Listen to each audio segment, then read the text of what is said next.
This is Novel Marketing, the show for novelists who aren't necessarily fond of marketing, but still want to become best-selling authors.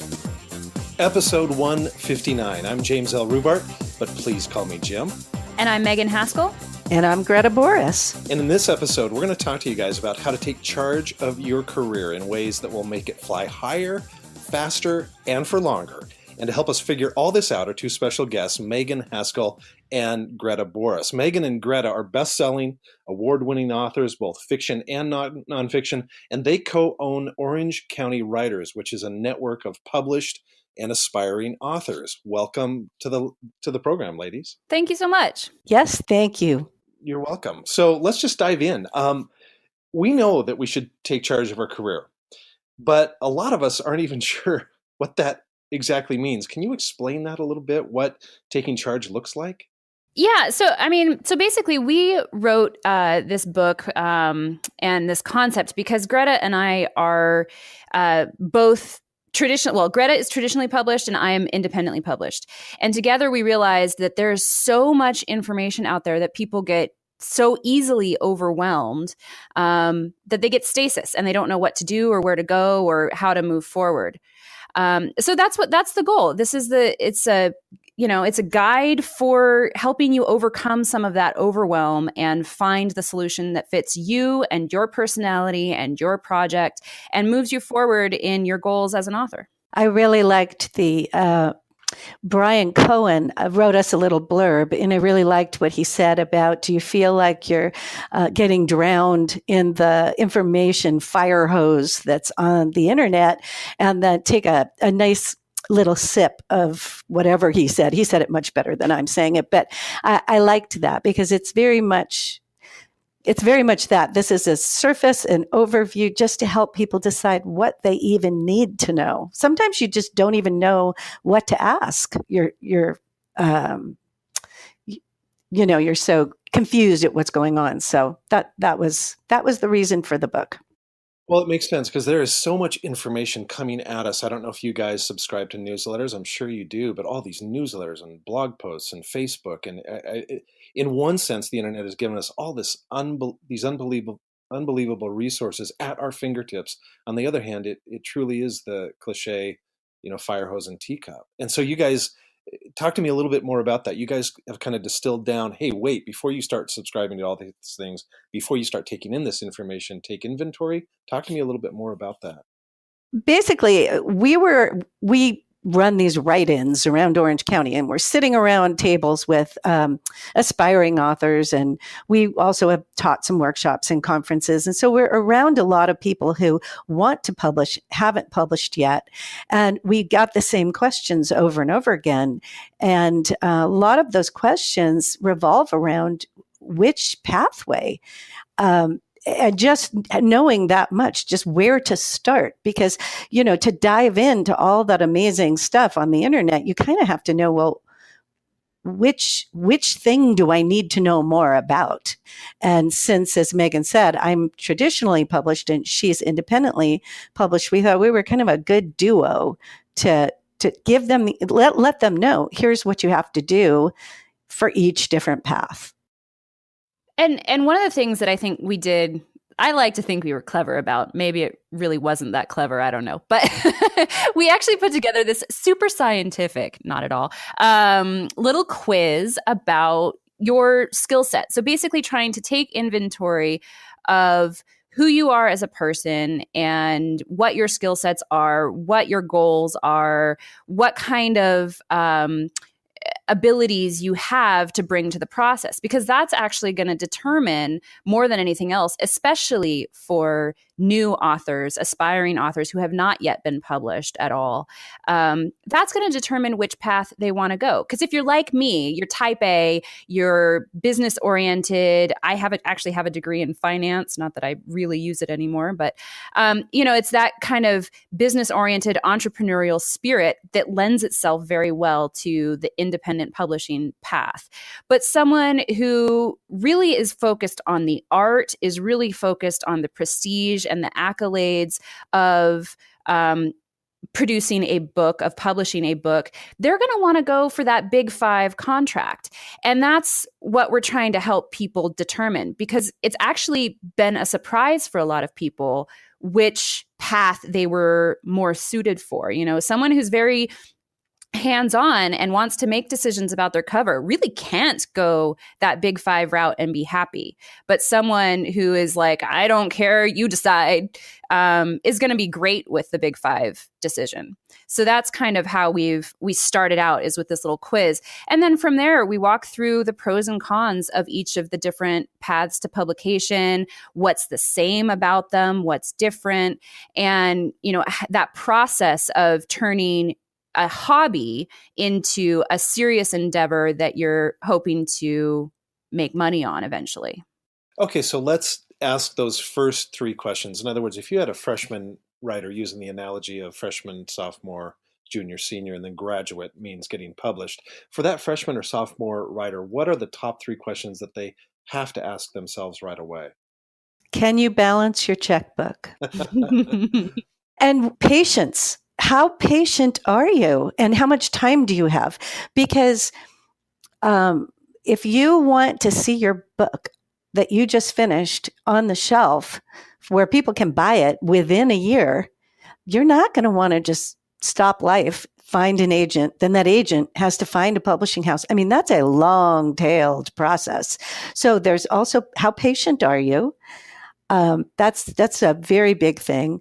And then I think the third is how willing are you to, like Megan was alluding to, give up the reins? How much control do you feel like you've got to have over this artistic project? How much are you willing to let go of? That makes a lot of sense to me. With all my novels, I've been traditionally published, although I am looking to indie publish. I'm writing a series with a friend of mine right now, and so I'm diving into the indie world, which I have read a lot about and researched, but actually now I'm hands-on doing it. And I'm realizing it is a very different animal. And so for someone that wants to indie publish, they really have to have an entrepreneurial mindset, wouldn't you say? Wouldn't you say that they, more than the traditional published author, has to go, I am a small business and I'm going to operate like a small business? Absolutely. And I think that's where even traditional is starting to move somewhat, as you start getting hybrid authors who do both. They look at the pros and cons for different projects. And we address that a little bit as well in the book. But it's, you know, treating your art as a business is a key fundamental to indie publishing. And you have to be a project manager. Are you organized enough to actually go through the process and develop a project plan and say, okay, and then set your own deadlines and meet those deadlines and not go, it's just for me, who cares? You know, you actually have to go through and do that and be dedicated to that process in a different way than the traditional mindset, for sure. I think one of the things that we were seeing a lot of, and it was a disturbing trend, was this attitude that people had that, I'm going to pitch my book, and then if it doesn't get picked up by an agent or it doesn't get picked up by a small press, then I'll just indie publish. And it's like, back up the truck, baby. Just indie publish? You do not know what you're saying, you know?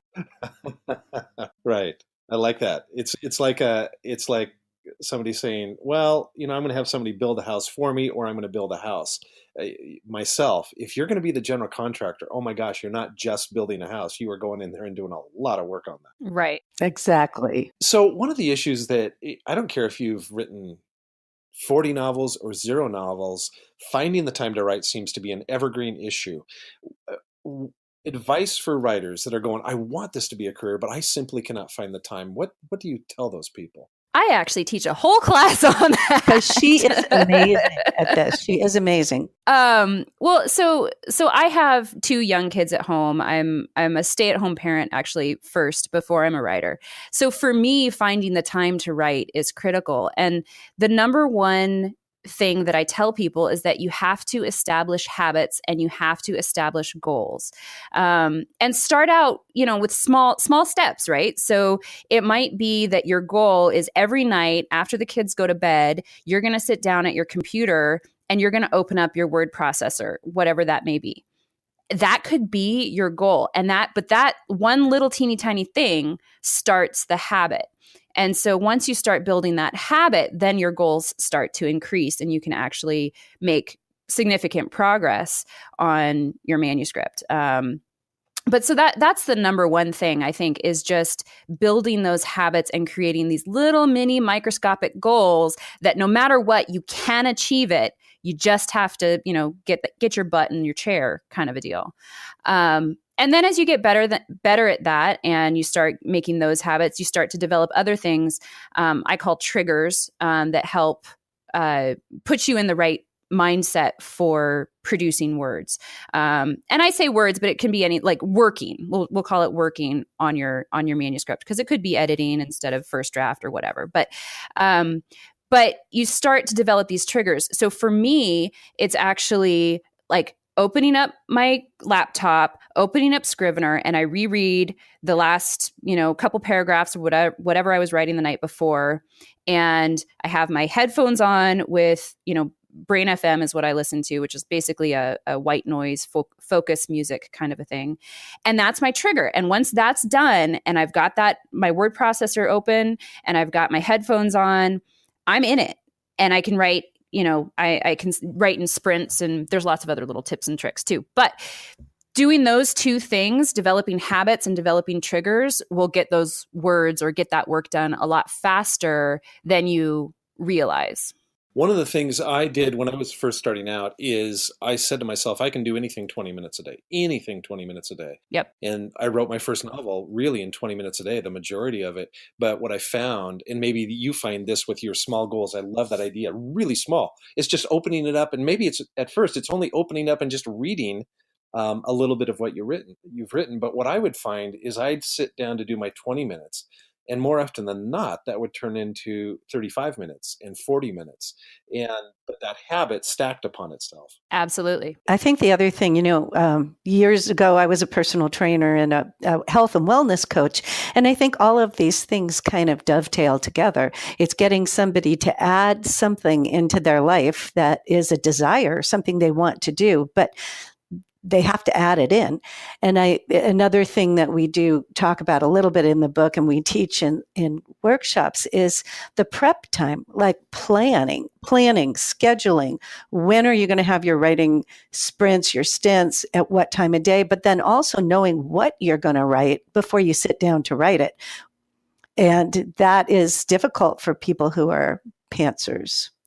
So we do, we need to have a little bit of an idea, some ways of plotting, some ways of planning our scenes before we sit down to write them. Or you spend a lot of your time staring at a computer screen and then you feel like a failure because you did the 20 minutes, but you didn't get anything done. So that's a piece of the puzzle as well. Well, I think that's really good, Greta. I can see in my own writing how it's easier to procrastinate if I have no idea what I'm going to write. Whereas if I really know, okay, I'm going to accomplish these 3 goals during this writing session, it seems a lot more accessible. Oh, so much. I'm going through that right now. I'm in first draft of a new book. And when I don't know what to write, I wander around the house. I have to have another cup of coffee. The dog needs to be scratched. I think I better change a load of lunch. Anything but write. When I'm excited about the story and I have a good, clear plan of what I'm going to write that day, I can't wait to get to the computer. So I really think that's a big piece of the puzzle as well. One thing that we've been sort of developing as well is this idea of spending the first few minutes, even either the night before or the day before, at the end of your writing session, preparing for the next day, or in my case, because I'm actually, despite my organizational tendencies on the business side of things, I'm actually a pantser on the writing side of things. I knew I liked you. So despite so what I do is I spend the first, couple minutes of each writing session brain dumping, just enough to give myself a vision of the next paragraph, the next scene that I'm going to, start working on. Because spending that 2 minutes of a quick just brainstorm, no sentence structure, no periods, no commas, no, don't worry about spelling, just close your eyes and type for 2 minutes. And that puts you in the right frame of mind as well. Okay, talk to me a little bit more about this brain dumping. You described it pretty well right just there, but I know you guys teach on this concept. So talk us through that a little bit. It is amazing how quickly it'll change your writing speed. I tend to write in using the Pomodoro method. So I put a timer on and I write for 25 minutes and I really try not to let myself edit at all. No back button, no delete button, just keep writing. But in order to do that, I really have to have a vision of the scene. And so I will do what Megan described, the brain dump. And it uses a different part of your brain. It uses the part of your brain that's more picture oriented. So it's like you're seeing snapshots of your characters and what's going to happen in the scenes.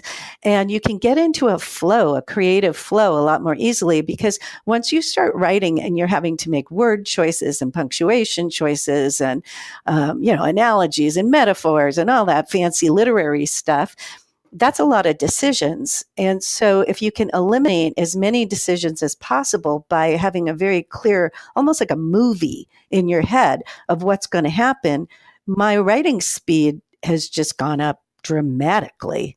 It makes a big difference. So when we do these brain dumps, that's actually part of it too, is making sure that you include all that sensory detail. So like if I was writing, this was for my last book, I was writing a lot of winter scenes. And so I would talk about how cold it was, had the snow was falling on her face and there's flakes and she could feel them on her eyelashes. And, she bent out against the wind and was struggling her way through the snowdrifts, right? So like you start doing that kind of process. It's not literature, right? There's no intention that this is actually going to make it into the book directly, but it gives you that feeling. I would actually get cold writing those scenes. I had to use blankets. It was 80 degrees outside and I'd be wrapped up in blankets because I was writing these winter scenes with that level of sensory detail. Wow, I love that. I love that idea of just getting so into it, no distractions, the snow, seeing it, picturing it, allowing that movie to play in your mind, and just writing down whatever comes. What you just said, Megan, about, hey, it's never going to make it into the book necessarily, really frees you up to do it. And then I guess you go back later on and you go, oh, you know what? That phrase right there can really work, or that could be slid in here.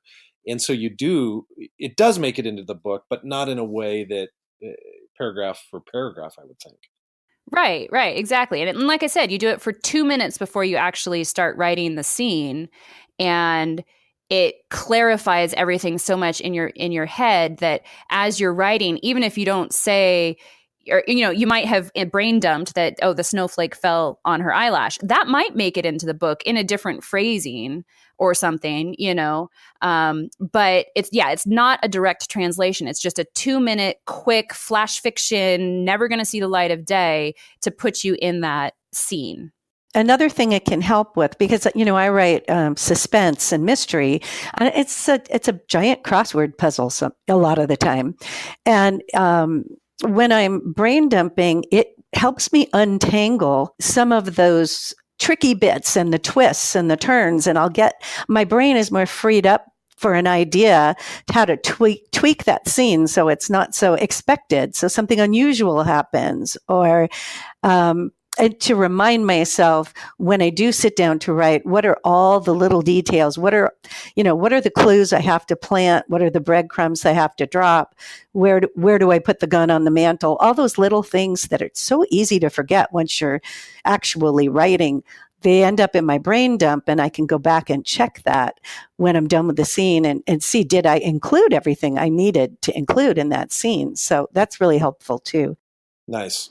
I love that. You guys, I think you guys teach on productivity hacks that will help authors. What are some of the most powerful that you would say, hey guys, start doing this right away? Well, we've mentioned a few of them, I think, already. Writing in sprints, Pomodoro technique. I think I was listening to your podcast with Chris Fox, and he's the master at a lot of that. So that's one technique that we use a lot. Or that I use in particular. But as far as some of the more maybe unique tips and tricks, trying to be as mobile as possible is a big one. So for me, I use Scrivener, and I have it on every single one of my devices. I have it on my computer, my iPhone, my iPad, everywhere. And because of that, I'm actually able to work whenever I have, 5 or 10 minutes, even sitting in the car waiting to pick up my daughter from school, or, waiting at swimming lesson. Even I have a great idea and I need to go and just jot it down real fast. I have that right then and there. So there are ways to even get 50 or 100 words in a few minutes on mobile devices. And so I think that's key, not trying as much as possible not to waste time on social media is, or use that time for better purposes, is key. Another thing that we teach on, and it doesn't sound like it's productivity, but really it is we've been using the Enneagram personality types to help us figure out who our characters, our main characters anyway, who they are in advance of writing. And that is a huge help, because if you really have a pretty good grasp on who your character is before you start writing, that just helps you, again, with not having to make so many decisions. Because if you're in the mind of your character and they come up to a certain set of circumstances, well, that personality type is going to react this way. You don't have to stop and think about it. Well, gee, how are they going to react? You already sort of intuitively know how they're going to react. And again, that is a productivity hack for me, because it helps me save a lot of time pondering my character's navel, so to speak, Yeah. The fewer decisions you have to make when you're actively writing, the better. So the more you can do the planning in your off time, when you're walking the dog, or when you're, doing laundry or whatever, if you're thinking about your story, making those decisions in advance, when you actually sit down to write, you're much better off. You can write a lot faster. I just want to make a quick comment on your idea, Megan, of having accessibility everywhere, because we have this mindset of, well, if I sit down to write, I've got to get at least 250 words in, or it's a waste of time. And so your idea of, hey, even if I have 3 minutes and I get 25 words in that can spur something later on, I think that's really powerful. And I guess I would encourage everybody to, no matter how many words it is, even if it's 10 words, it's still constructive. You're still thinking about the story. You're still moving forward. So I love your idea of writing wherever, whenever you can. It wasn't that long ago that my boys were, doing diving or track or this kind of thing. And I would often sit there at the track meet going, okay, my son Micah ran the 100-meter hurdles and the 4x400 relay. Well, the hurdles were at the start of the track meet and the relay was at the end. So I'm sitting there for a long time doing nothing. So I love that idea of taking every moment you can to be productive. Yeah, exactly. It's surprising how much you can get done in small bits of time, because those, 50 words in 10 minutes or whatever you end up getting down, they do add up. And the more you can get done in those bits of time, then again, it goes back to making those decisions, especially if they're, when you're planning things, you say, oh, I've got this great idea for this character. You jot that down. It might only be 20 words, and it might not really be what you're going to write for the scene in the novel. But having that and having it written down right there in your manuscript, well, then at night when I actually am, in my regular working hours, I already have it. I know what I'm going to do, and I can sit down and just blow through it. There's a woman in OC Writers who's come to a number of our workshops, and she has a full-time career and, struggling with the finding time to write, but she could not do this, what Megan is talking about, the 10 minutes here, the 15 minutes there. Her brain just did not work that way. So she kind of skinned the cat a slightly different way. And what she did is, all week long, she would do all the little things to get herself ready so she could have a big chunk of time on Saturday. So she would plan for a writing retreat on Saturday by, making sure she had food in the house, that all the chores were done, that the laundry was done, so that her house and her meals may be prepared. So all she had to do is walk to the refrigerator and grab something on Saturday. And so, everybody has to find their own way through. But I think the point that Megan is making is really, really valid, that if this is something you want to do, you've got to take every free moment that you have. And instead of playing Candy Crush, what could you do to further your future author career, Guys, there have been so many great ideas, so you might repeat yourself, but I want to ask each of you, if there was only one thing that our listeners could take away that you would say, for me, this is the number one thing you can start doing immediately, what would it be? For me, the number one thing is scheduling your writing time, making it a habit, and sticking to it. For me, it's the brain dump and turning off my inner editor so that when I am writing, I'm actually writing and not wasting the time over editing myself. Those are both excellent suggestions. Schedule the time and then actually do it. And sometimes you need an accountability partner to do that. I have friends, and I did this early on in my career, where if I didn't write, I would owe them money. So schedule it. It worked. It was part of a writing critique group. There was 5 of us, and we made a commitment that we'd hit a certain word count before we met on the phone every other week. And if you didn't meet it, you had to send $50 to everyone else in the group. Oh, wow. So that's $200 I didn't want to spend. Yeah. So schedule the time and stick to it, and then kill the editor. Turn off that internal editor. Great advice. Megan, Greta, where do people find out more about you? Where can they buy a copy of your book? Give us some websites. Well, we are together. We run ocwriters.network, which is where you will find information about our community, as well as links to our book and our workshops. And for me personally, you can find me at meganhaskell.com. And I am at gretaboris.com. And with Megan, of course, as she said, on OC Writers. And I just do want to mention it is ocwriters.network, not .com. I wish it was .com, but that's a whole nother story for a whole nother day. Okay. And we will have those links in the show notes if you want to pick those up there. Our featured patron today is Carrie Dawes and her story, The Embers series.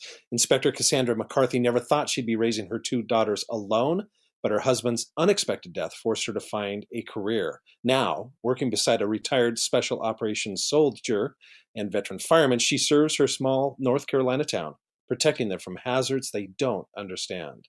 She loves what she does and trusts God to provide, until a hurricane and a series of unexplained fires hits too close to home. What will it cost Cassandra to protect the citizens of Silver Heights? And our sponsor of the Novel Marketing Podcast is the 5-year plan to becoming a best-selling author. This is something Thomas and I created to help you become a best-selling author, guaranteed. It's a step-by-step guide that teaches you the exercises you need to do, the books you need to read, and the writing you need to be accomplishing quarter by quarter. And even if you're a published author, this course will show you the areas you need to get stronger in to hit that bestseller status. And as I just mentioned, it's guaranteed in 2 ways. If you don't become a best-selling author after you finish the course, we give you your money back. And if you get 30 days into the course and you find it's not for you, we'll give you your money back then. For more info on that, you can go to novelmarketing.com/courses, and Novel Marketing patrons get 50% off. Real quickly, Thomas and Margaret have not had the baby as of yet, but by the time you hear this, it's possible. And Thomas wasn't with us today because he's fighting a virus. He's feeling better, but he's still a little bit under the weather. And in my world, I guess I birthed another baby in the sense that I finished my latest manuscript and turned that into my publisher, Line Edits. So that's just about ready to go. Greta, Megan, thank you so much for being part of the Novel Marketing Podcast. Absolutely. Thank you so much for having us. This is fun. Yes, absolutely. It was great. Well, good to have you here. And you've been listening to James L. Rubart, Megan Haskell, and Greta Boris on the Novel Marketing Podcast, giving you innovative ideas on how to promote yourself and your writing offline, online, and everywhere in between. Thank you for listening.